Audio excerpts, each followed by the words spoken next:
Hello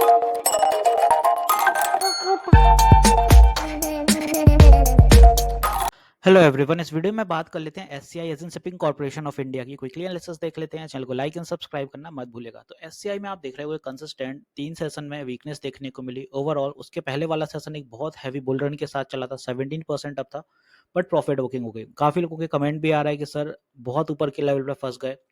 अब फंस गए तो देखो किया नहीं जा सकता है कुछ आपका, बिकॉज उस टाइम पे अभी ये एक चीज आपको नोटिस करके रखनी होगी। जब भी कोई स्टॉक सडनली 2 दिन में एक अच्छे रिटर्न निकाल दे, यहाँ 37% रिटर्न निकले, तो कहीं ना कहीं आपको एक ये तो सोच के चलना होगा कि डेफिनेटली स्टॉक फॉल करेगा जब नियर टर्म में, तब क्या होगा।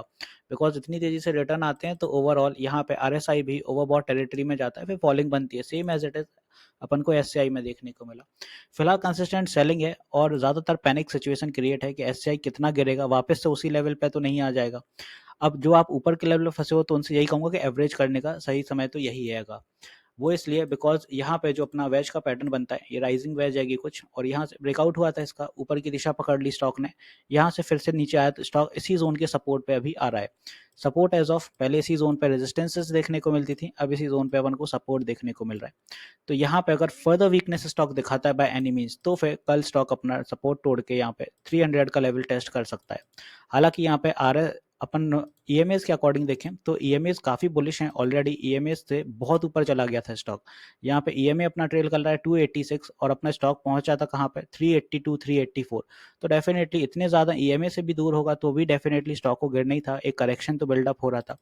अब यहाँ पे आरएसआई के अकॉर्डिंग वन डे टीएफ पे तो कूलिंग काफी हो गई, same as with 1 hour TF पे आप देखें कुछ अब ट्रेंड अब बनने लगा है। ये ओवरबॉट टेरिटरी जो यहाँ कहीं थी, जो 91 92 के आसपास पहुंचा था उस टाइम पे आरएसआई के अकॉर्डिंग, फाइनली यहाँ पे कुछ अप ट्रेंड अपन को देखने को मिल रहा है। और सेम एज विद आप 15 मिनट्स टीएफ पे देखें तो यहाँ पे ओवरसोल्ड टेरिटरी में स्टॉक जा भी चुका है पहले भी, आज सुबह इसी जोन में काफी समय रहा स्टॉक और फिर यहाँ से एक बाइंग देखने को मिलने लगी है। तो आपका मोस्ट प्रोबेबली स्टॉक कल या परसों में, परसों तो खैर मार्केट बंदी है, कल ही अपना कुछ अगर मूव रहता है तो ठीक है, वरना अपन को नेक्स्ट वीक तक स्टॉक में अच्छे मूव देखने को मिलेंगे। स्ट्रॉन्ग सपोर्ट 300 के आसपास डेफिनेटली रहेगा, जितना 300 के करीब पहुंचेगा बाइंग स्टार्ट शुरू हो जाएगी, बिकॉज साइकोलॉजिकल लेवल है तो ज्यादा फॉल करने के अंदाजे अभी उतने अब है नहीं। फाइनली स्टॉक में जो भी अप मूव रहेगा इसी लेवल को एज ऑफ एक सपोर्ट बनता है, तो यहाँ पे ज्यादा अपन को मूव देखने को मिलेंगे, जो भी रहेगा इसी जोन के आसपास बाइंग सेलिंग थोड़ी ज्यादा रहेगी। तो इस जोन के आसपास जो भी रहेगा एवरेजिंग करने का ये सबसे सही मौका है।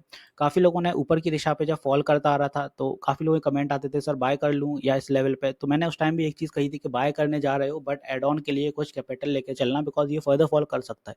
सेम एज इट इज वही सिनेरियो रहे, बट अब ये थोड़ा थोड़ा बुलिश होगा। ओके, ऊपर के लिए अगर ये अपमूव दिखाता है आने वाले दिनों में तो जो भी टारगेट रहेगा बड़ा स्टॉक के लिए वो रहेगा 325 का साइकोलॉजिकल लेवल, यहाँ कहीं पे 325 सस्टेन करेगा तो फिर स्टॉक अपना 340 का ये जोन पकड़ेगा और ऐसे ऐसे करके फिर ये 350। हालांकि सडनली तेजी से भाग गया था इसीलिए ये सिनेरियो बने, कितनी ज्यादा पैनिक सेलिंग भी स्टॉक में हो गई है।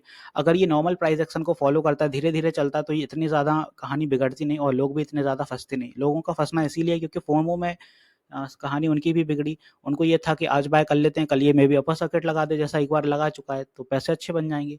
बट जितना आप रिवॉर्ड की सोचते हो उतना भी रिस्क भी रहता है। हालांकि देखो ये इसलिए चला था बिकॉज बजट में इसके लिए जो भी फंड हैगा एलोकेट होने वाला है वो अपना पॉजिटिव रहने वाला है बजट के लिए। दिस इज द रीजन कि स्टॉक में ये तेजी देखने को मिली थी। गवर्नमेंट में announce incentive and launch maritime development fund, और इसी वजह से अपन को इसमें तेजी देखने को मिली थी, और ये फंड तो डेफिनेटली अपना रिलीज होना ही है बजट में, तो बजट के आसपास अपना स्टॉक अच्छा चल सकता है। तो फिलहाल जो भी स्टॉक में होल्डिंग है सेल मत करो, लॉस में कुछ मत बेचो।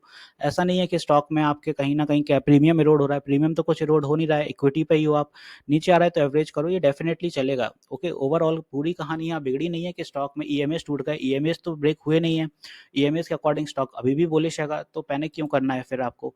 यहाँ पे भी देखो स्ट्रॉन्ग सपोर्ट के करीब ही है और वीकली टीएफ पे भी ओवरबॉट टेरिटरी में यहाँ पे भी एंटर हुआ था, तो कुछ कूलिंग है और इसके बाद फिर कुछ समय बाद फिर से तेजी आएगी। तो थोड़ा सा आप अपने टेक्निकल्स पे भी भरोसा करो।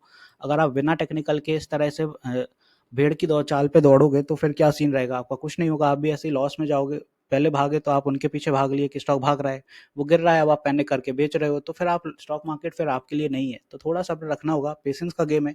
ओवरऑल यहाँ कहीं से स्टॉक डेफिनेटली रिवर्स दिखाएगा इस जोन के अराउंड से।